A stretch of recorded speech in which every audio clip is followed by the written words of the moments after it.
Bismillahirrahmanirrahim.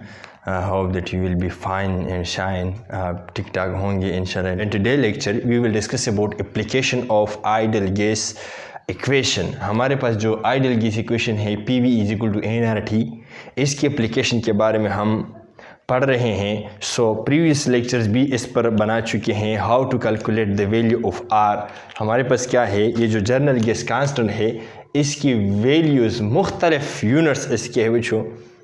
इसमें हमने बाकायदा तौर पर कैलकुलेट किया है और इस पर न्यूमेरिकल्स किए हैं. आज हम बच्चों पढ़ने वाले हैं calculation of mass of gases using PV = nRT. इस इक्वेशन को से बच्चों हम अगर इसको मॉडिफाइड कर ले सो हम गैसेस की मासेस को हम कैलकुलेट कर सकते हैं किसी कंटेनर में, और मॉलिक्यूलर मासेस भी हम कैलकुलेट कर सकते हैं. सो जब भी हम इसको डिराइव कर ले, इसको मॉडिफाइड कर ले और इस पर हम इस दो न्यूमेरिकल्स को सॉल्व करेंगे, एक ये वाला और एक ये वाला. इससे हम मास कैलकुलेट करेंगे, इससे हम मॉलिक्यूलर मास की बात करेंगे, दोनों हम कैलकुलेट कर सकते हैं. सबसे पहले हम डिराइवेशन करते हैं. सो मास के लिए हम जिस तरह इसको मॉडिफाइड करते हैं, हम बच्चों जानते हैं कि PV = nRT. इसकी डिराइवेशन तो कर चुके हैं नेक्स्ट लेक्चर में, प्रीवियस लेक्चर्स में. सो हमें पता है कि नंबर ऑफ मोल्स क्या है, मास बाई मॉलिक्यूलर मास. इसको हम नंबर ऑफ मोल्स कहते हैं. Mass of the gases etcetera, mass of the gases by molecular mass of the gases. So इसको हम नंबर ऑफ मोल्स कहते हैं. अगर हम यहाँ पर क्या है PV = nRT में क्या कर ले, m/m. ये स्मॉल m क्या है, मास या गिवन मास, और ये क्या है मॉलिक्यूलर मास या मोलर मास, मॉलिक्यूलर मास या इसको मोलर मास भी कह सकते हैं. सो क्या है इसकी मैं अगर हम इसमें पुट कर ले सो RT. ये क्या है, यहाँ पर ये डिवीजन में है. अगर यहाँ पर आ जाए PV M = mRT. ठीक है, हमें क्या करना है, हम इस मास को मतलब सेपरेट करना है. सो यहाँ पर हम RT को डिवाइड करते हैं, RT यहाँ से ख़त्म, और यहाँ पर भी RT को हम डिवाइड करेंगे. इस साइड पर अगर हम RT डिवाइड कर लेते हैं RT पर, ताकि यहाँ पर ख़त्म हो जाए और सिर्फ सेपरेट m रह जाए. सो यहाँ पर भी यही अमल करना होगा. सो हमारे पास क्या है, small m mass of the given gases, mass of the given gases हम PV by M molecular mass R/T. ऐसे हम कैलकुलेट कर सकते हैं. ये हमारे पास क्या है, स्मॉल m है. ठीक है, अगर हम मॉलिक्यूलर मास की बात करते हैं इसकी कैलकुलेशन, सो यहाँ पर हम इसकी भी कर सकते हैं. m = इस तरह बन गया, स्टेप वाइज कर लेता हूँ. PV × M = RT. ठीक है, RT एंड स्मॉल m. ठीक, अभी हम क्या करना है, कैपिटल M को यहाँ पर रखना है mRT/PV.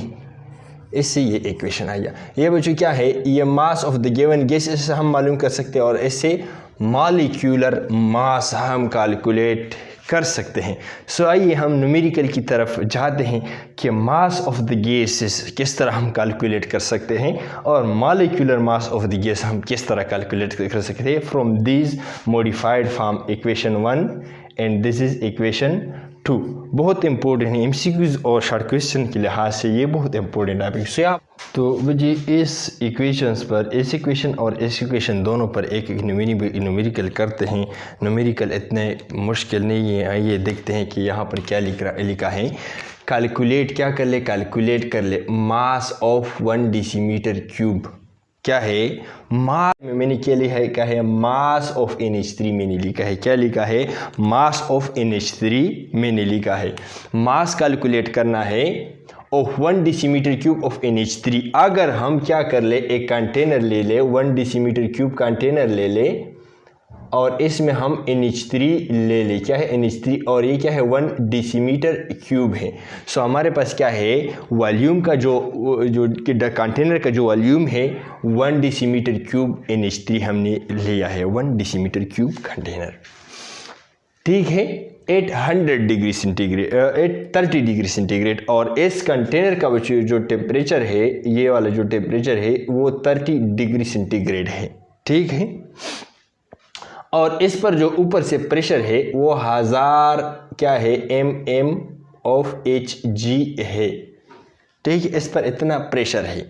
Considering that NH3 behaving ideally, और हमें इस तरह इसको कंसीडर करना है कि भाई NH3 एक आइडियल गैस है, मतलब ये काइनेटिक मॉलिक्यूलर थ्योरी के ऑल पोस्टुलेट्स को ओबे करते हैं, मतलब ये कोई रेजिस्टेंस पेश नहीं करेगा इसकी बातों में, क्योंकि ये जो आइडियल गैस है तो ये आइडियल गैस इसके लिए है और NH3 तो आइडियल गैस नहीं है, इसलिए बिहेविंग आइडियली का लफ्ज़ लिखा है, केस में हमें नहीं छेड़ना है। सो डेटा बच्चों, गिवन डेटा हमारे पास क्या है, वॉल्यूम 1 डेसीमीटर क्यूब है, टेम्परेचर 30 डिग्री सेंटीग्रेड है, लेकिन 30 डिग्री सेंटीग्रेड के साथ बच्चों 273 हमने मिलाया है।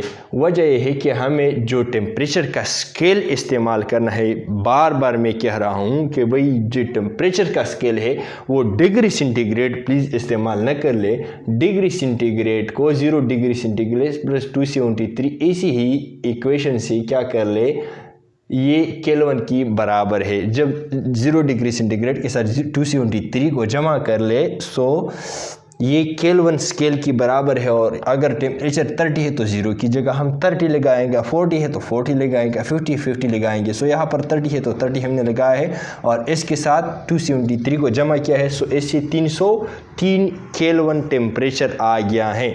टेम्परेचर को जब भी बच्चों अगर आप 30 इक्वेशन में इस्तेमाल कर ले तो आपका आंसर गलत, क्योंकि आपको जो वैल्यू इस्तेमाल करना है केल्विन वाला वैल्यू इस्तेमाल करना है, और केल्विन वाला जो स्केल है ये इस पर आप कन्वर्ट कर सकते हैं एनी टेम्परेचर, ठीक है। टेम्परेचर आ गया, प्रेशर जो हमारे पास 100 mm of Hg है, mm of Hg को जो क्या है यहाँ पर हमें क्या है mm of Hg को मतलब मिलीमीटर ऑफ मरकरी जो प्रेशर का यूनिट है इसको हम ATM में कन्वर्ट करना है। जब भी हम mercury mm of Hg millimetre of mercury को हमने क्या करना है ATM में कन्वर्ट करना है, तो 760 पर हम इसको डिवाइड करेंगे, ठीक है।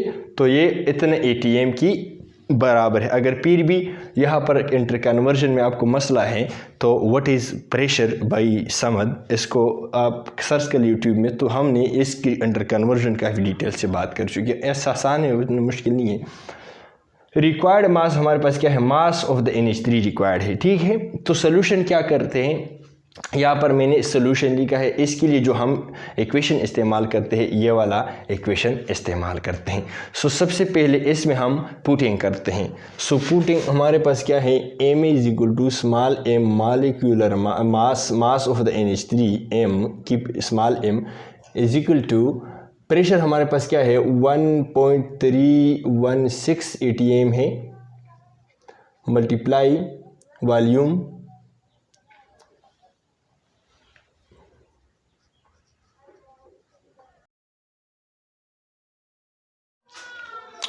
सो यहाँ पर हमने इस इक्वेशन में पुटिंग किया, प्रेशर पे की जगह हमने प्रेशर डाला, प्रेशर ये वाला है 1.316 है, इसी वॉल्यूम की जगह हम 1 डेसीमीटर क्यूब को पुट करते हैं, और मास ऑफ NH3 मॉलिक्यूलर जो मास है ये क्या है 14 हमारे पास नाइट्रोजन है और 3 हाइड्रोजन का मास है, सो 17 ग्राम है। सो यहाँ पर 14 इसकी जगह आप क्या कर सकते हैं 17 भी पुट कर सकते हैं, मल्टीप्लाई 17, और यहाँ पर R की जगह बच्चों ये वैल्यू आपको क्या करना होगा, थोड़े बहुत मेमोराइज करना होगा। ये हम कैलकुलेट भी कर चुके हैं, इसके कैलकुलेशन करना पड़ेगा या आपको याद भी होना चाहिए, क्योंकि न्यूमेरिकल में ये वैल्यू आपको नहीं देगा, ये याद होना चाहिए आपको, और हम भी याद करते हैं, इस तरह नहीं है। और टेम्परेचर हमारे पास क्या है 303 केल्विन है। सो जब भी आप क्या कर ले इन सारों को कट कर ले, सो इससे क्या आएगा x gram of NH3, mass of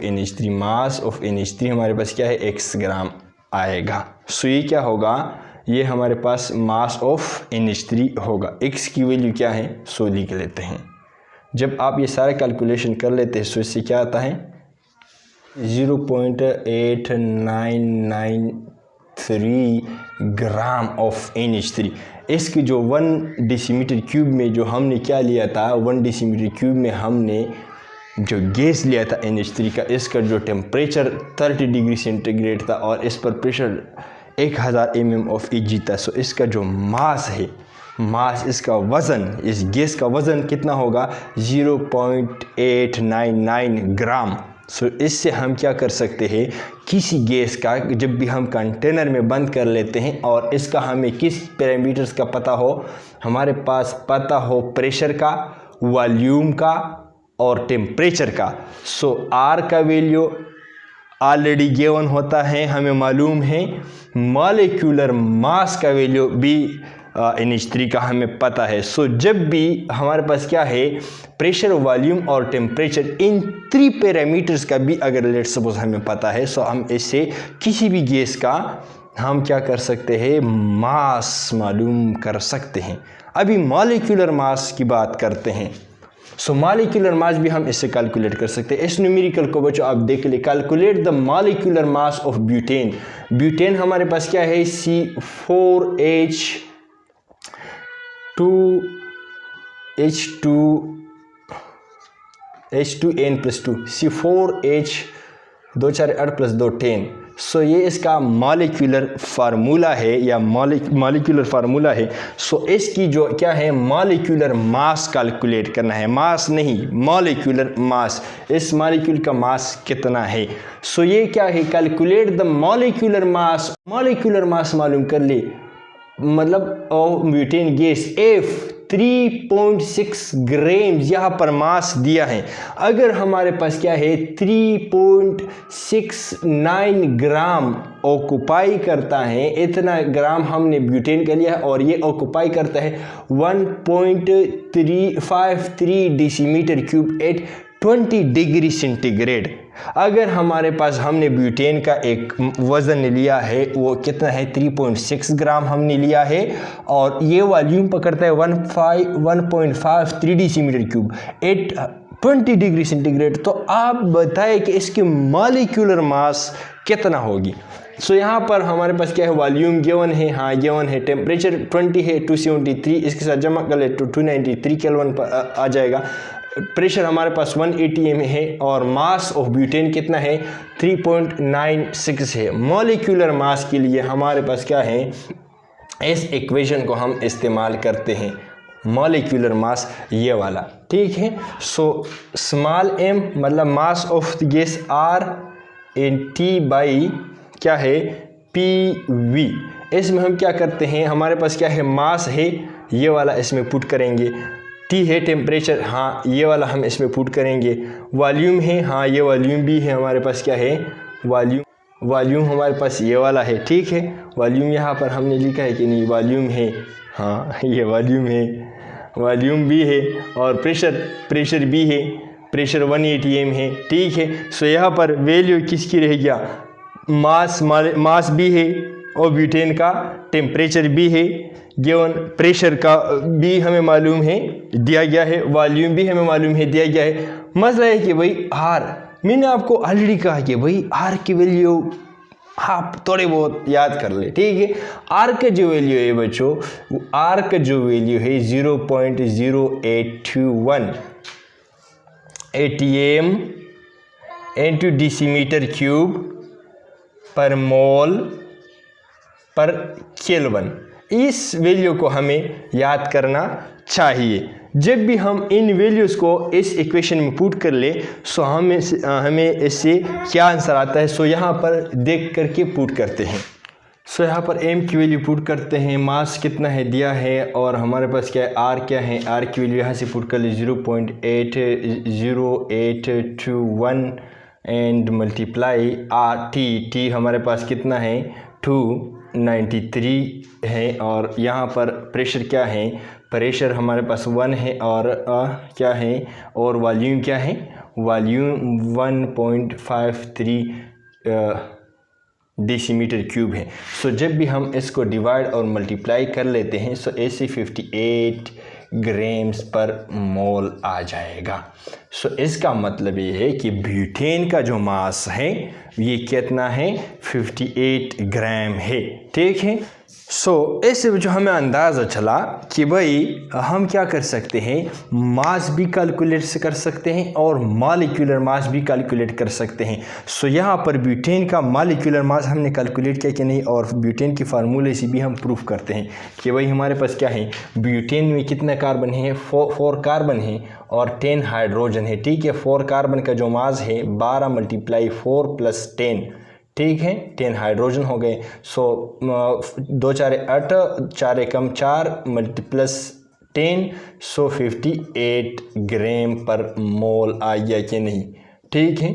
सो यहाँ पर इस ये जो मॉलिक्यूलर फार्मूला है इससे भी हमने क्या किया, मॉलिक्यूलर मास कैलकुलेट किया। सो बहुत इंपॉर्टेंट है PV = nRT, जिससे हम क्या कर सकते हैं, mass and molecular mass of the gases calculate कर सकते हैं। Thank you very much for being here. अपने भाई को दुआ में याद रखिएगा। अगर आप हमारे चैनल पर नहीं हो तो सब्सक्राइब करना मत भूलिएगा ताकि आने वाले लेक्चर्स सबसे पहले आप तक पहुँचे। Thank you very much.